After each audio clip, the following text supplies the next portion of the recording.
हरे कृष्णा कृष्णा कृष्णा हरे हरे, हरे राम राम राम हरे हरे। बड़े बड़े विद्वान व्यक्तियों के मन मध्य भी माया द्वारा मोहित हो जाते हैं। कहीं भौतिक संसार है और ये भौतिक संसार में कि ये कितना बड़े व्यक्ति क्यों न हो, किंतु भगवान की माया बड़ा प्रबल होता है। वो सभी वशीभूत हो जाते हैं। ब्रह्मा शिव जो मोहित हुए, लीला में वर्णन होता है, पुराण में कथा आता है। इसलिए जो राघवाचार्य श्री संप्रदाय की है, उनकी मन को माया मोहित न करेगा, बोले कोई गारंटी क्या वैसा। जैसे ब्रह्मा शिव जी तो मोहित होते हैं, वो माया मोहित होना बड़ी बात नहीं है। अब उनकी माया बधे चोरी कर लिया है। आप सुनिए वीडियो में वो क्या बोल रहे हैं और किस प्रकार बात कर रहे हैं। तो इस्कॉन वालों का एक नैरेटिव उन्होंने बनाया है वैष्णव अपराध। अगर हमने कोई भी विरोधाभासी प्रश्न किया, तर्क कर दिया, ये वैष्णव अपराध किया आपने। तो इसीलिए हम वैष्णवाचार्य, परम वैष्णवाचार्य की शरण में आए। वैष्णव अपराध का महत्व है, जो अपराध भगत कर करई राम रोज पावक जो करई। लेकिन फिर वैष्णव का लक्षण क्या है, ये तो पहले तय हो कि वैष्णव है कौन। जो भगवान के अनुकूल आनुकूल्य से संकल्प प्रातिकूल्य से मध्यम रक्षित विश्वासो गोप्तित्व वर्णन तथा आत्मनिक्षेप कार्पण्य सद्विधा शरणागति, इन 6 अंगों से युक्त जो भगवान की शरणागति करके भगवत आधीन जीवन व्यतीत करता हो, वो वैष्णव है। तो उसका पहला लक्षण आनुकूल्य से संकल्प है। जो भगवान के अनुकूल हो उसका संकल्प करे, जो भगवान के प्रतिकूल हो उसका परित्याग करे। तो भगवान के अनुकूल जो वेदादि शास्त्र है, वर्णाश्रम धर्म है, उसका तो तुम पहले त्याग कर चुके हो, इस अनुकूलता से तुम वंचित हो। और प्रतिकूल आचरण जो नहीं करना चाहिए, शास्त्र विरुद्ध आचरण तुम कर रहे हो, तो तुम तो पहले बात तो तुम वैष्णव ही नहीं हो। यहाँ इस पर जो वीडियो पर आप देख रहे हैं, यहाँ राघवाचार्य जी को एक लड़का प्रश्न, माने यूट्यूबर, वो प्रश्न कर रहा है।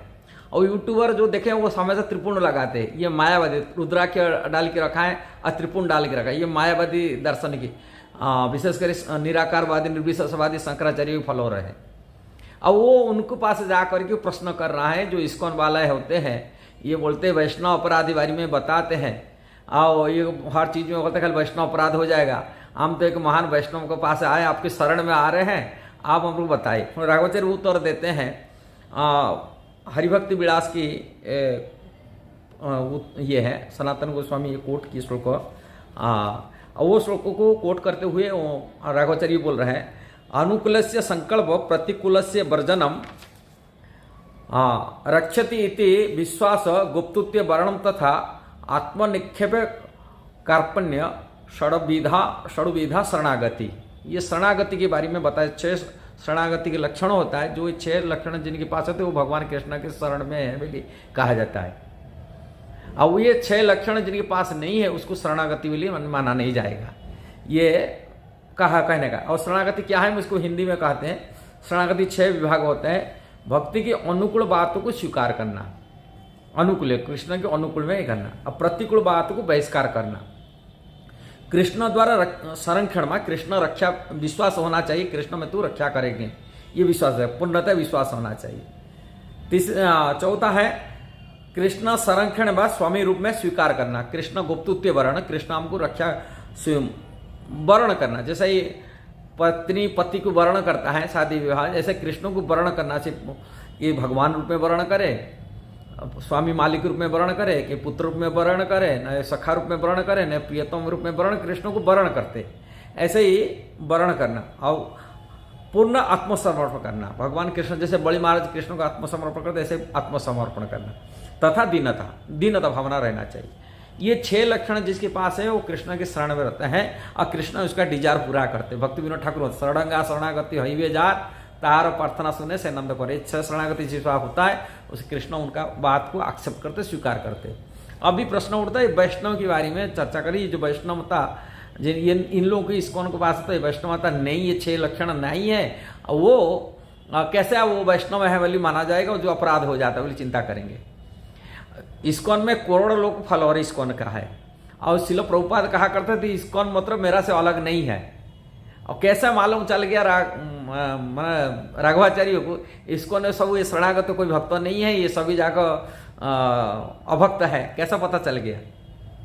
ये 6 शरणागत उनके पास लक्षण नहीं है, कैसा पता चल गया। कौन भगवान है, कौन ईश्वर है, और पूरा इनकार कर दिए वैष्णव नहीं है। किंतु उनको भागवत आचार्य होने के नाते भागवत की तत्व ज्ञान को पता तो होना चाहिए। भागवत में कुंती महारानी क्या कह रहे, तीसरा स्कंद भागवत में आप सुन लीजिए। तीसरा स्कंद भागवत की 33 नंबर अध्याय की 7 नंबर श्लोक में कुंती महारानी कहते, कपिलदेव भगवान कह रहे, अहब्बत सोपच अत गरियान जज्जीवहाग्रे वर्तन्ते नाम तुभ्यम तेपुस्तपते जुहुबु सरुर आर्य ब्रह्मानुचुरानाम गुणंती जेते। इसका अनुवाद, अहो वे कितना धन्य है जिनकी जिह्वाएं आपके पवित्र नाम का जप करती हैं। कुत्ता खाने वाले वंशों में उत्पन्न होते हुए भी ऐसे व्यक्ति पूजनीय है। जो व्यक्ति आपके पवित्र नाम का जप करते हैं उन्होंने सभी प्रकार की तपस्याएं तथा हवन किए होंगे और आर्यों के सभी सदाचार प्राप्त किए होंगे।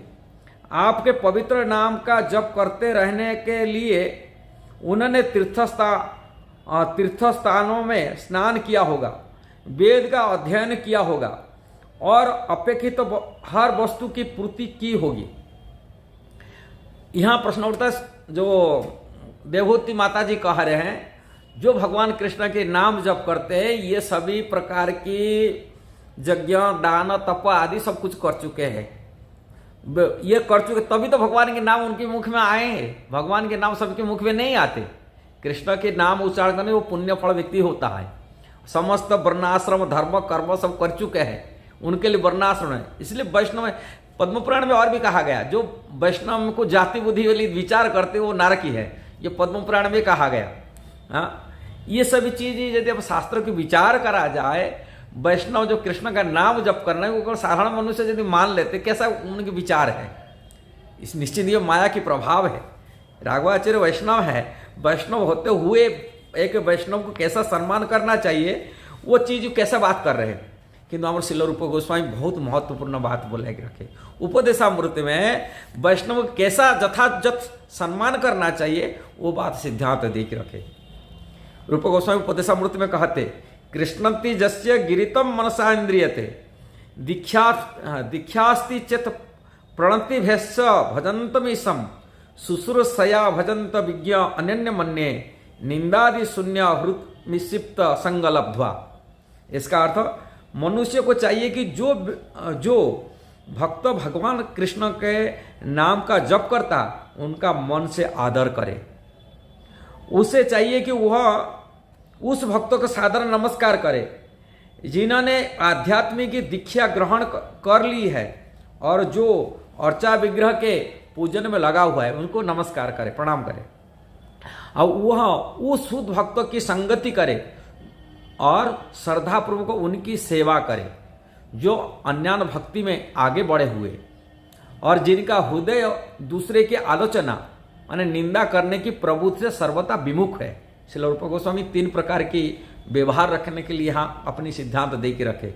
जो भक्त भगवान के नाम केवल जप करता है, माला करता है, किंतु निंदा आदि शून्य नहीं है कि ये तो दीक्षा आदि न लिया है, ऐसा वैष्णव को, जैसे आपको कनिष्ठ अधिकारी भक्त, जैसे भागवत में वर्णन के नवजोगेंद्र जी करते 3 प्रकार के वैष्णव कोटि के भक्त होते हैं। कनिष्ठ अधिकारी भक्त, मध्यम अधिकारी भक्त, उत्तम अधिकारी भक्त।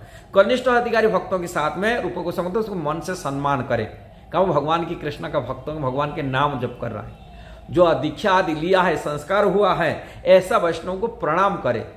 किंतु संगति, कौन सा वैष्णव की संगति करना चाहिए? जो वैष्णव निंदादि शून्य है, जो दूसरी की आलोचना से मुक्त है, दूसरी आलोचना नहीं करते, ऐसा वैष्णव की संगति करे, उनसे संग लाभ करे। ये उत्तम कोटि की वैष्णव के लिए कहा गया।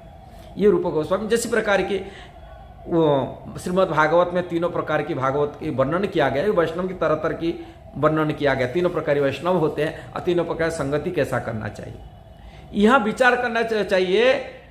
वो वैष्णव इस्कॉन में तो हर प्रकार भक्त है, कनिष्ठ भक्त है, मध्यम अधिकारी है, उत्तम अधिकारी वैष्णव भी है, किंतु वो ये इस्कॉन कौन सा भक्तों को देखते हैं? कनिष्ठ अधिकारी भक्तों को देखते, विचार करते हैं। कनिष्ठ अधिकारी भक्तों को देख करके, उनके आचरण देख करके ये लोग इस्कॉन पर अंगुली उठा देते, किंतु कभी उत्तम अधिकारी भक्तों की संगति नहीं की।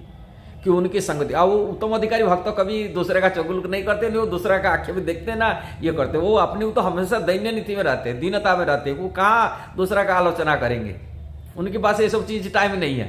वो भगवान के नाम कीर्तन जब गुण में उनके इतना व्यस्त रहते, उनको कहाँ टाइम होता है ये सब चीज करने का।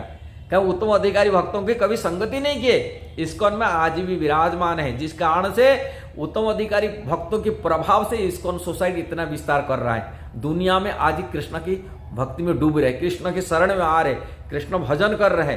और जो लोग मिर्च जवन थे, मुसलमान थे, क्रिश्चियन थे, यहूदी थे, जो गाय की कुत्ते मांस खाने वाले थे, वो लोग को हृदय परिवर्तन हुआ ऐसे उत्तम भक्तों की संगति कारण से, उनके हृदय से परिवर्तन हुआ, जिस कारण वो भक्ति में लग गए। नहीं तो ऐसे ही नहीं भक्त परिवर्तन होते। हाँ, दूसरे के जो चुगली करने वाले उनका हृदय कहाँ परिवर्तन होते, कैसा परिवर्तन होता है। आज हृदय परिवर्तन की फल यही रिजल्ट है, फलति परिचयात, ये फल है इस्कॉन के शुद्ध भक्तों के कारण से और शुद्ध भक्तों के प्रभाव से लोग परिवर्तन, हृदय परिवर्तन हुआ।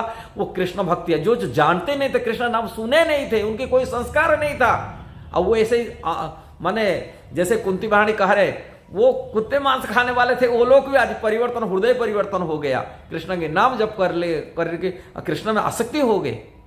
इसका रिजल्ट प्रमाण है। इसलिए राघवाचार्यों की जो उक्ति है वो निश्चित माया था, कारण वो जो लड़का पूछ रहा है वो एक मायावादी है। भगवान चैतन्य महाप्रभु कहे, मायावादी भाष्य सुने है सर्वनाश। कोई माया व्यक्ति की असत्संग जो कर लेते हैं, कितने बड़े बड़े बुद्धिमान व्यक्ति होते उनकी मन चोरी कर लेते हैं। जैसे कहते ना, जैसे ही हम कहते भगवान की माँ थी, कैकेयी की माता, किंतु मंथरा की संगति कारण से उनकी बुद्धि चोरी हो गया। इसी प्रकार की से भले राघवाचार्य बड़े विद्वान व्यक्ति क्यों ना हो, किंतु एक असत्संग व्यक्तियों की संगति करने से उनकी बुद्धि खराब हो गया, माया उनको चोरी कर लिया, जिस कारण से वो इस्कॉन के ऊपर आंगुली उठा दिए। किंतु विचार नहीं कर पाए इस्कॉन में कितना भक्त होते, अब कितना भक्तों इस्कॉन को एक व्यक्ति को भी, हाँ एक व्यक्ति के बारे में बोल दिया तो अलग बात है, जहां पर लाखों लाखों करोड़ संख्या वैष्णव है, और उसमें कितना वैष्णव के अंदर में क्या क्या गुण है, कैसा विचार कर लें, ये विचार करने की बात है। इसलिए इस्कॉन में ऐसा होता है, इस्कॉन कोई फर्क नहीं पड़ता है, इस्कॉन में कोई जो शुद्ध भक्त होते हैं उनको कोई फर्क नहीं पड़ता है, कोई आंगुली कड़े उठाएगा, किंतु वो इसी कारण से उनकी निंदा मन किरकिरी हो रहा है। लोग बोले अरे इतना वैष्णव, इतना कथा कहने वाला, कथावाचक हो गए, कथा कहने वाला वो भगवान के भक्तों पर ऐसा बोल दिए। वर्णाश्रम के अंदर, वर्णाश्रम कहाँ चलता है, वर्णाश्रम यदि होता कर्मकांड में चलता है, ये सब विचार करने के बाद में। किंतु वैष्णव के ऊपर जो उच्चकोटि वैष्णव होते हैं वर्णाश्रम के परे हो जाते हैं, ये जानकारी होना चाहिए उनके शास्त्र में क्या सिद्धांत, वो सिद्धांत को समझना चाहिए। यदि वीडियो सही लगा जरूर उसको शेयर करना, सब्सक्राइब करना, लाइक कमेंट देना। हरे कृष्णा।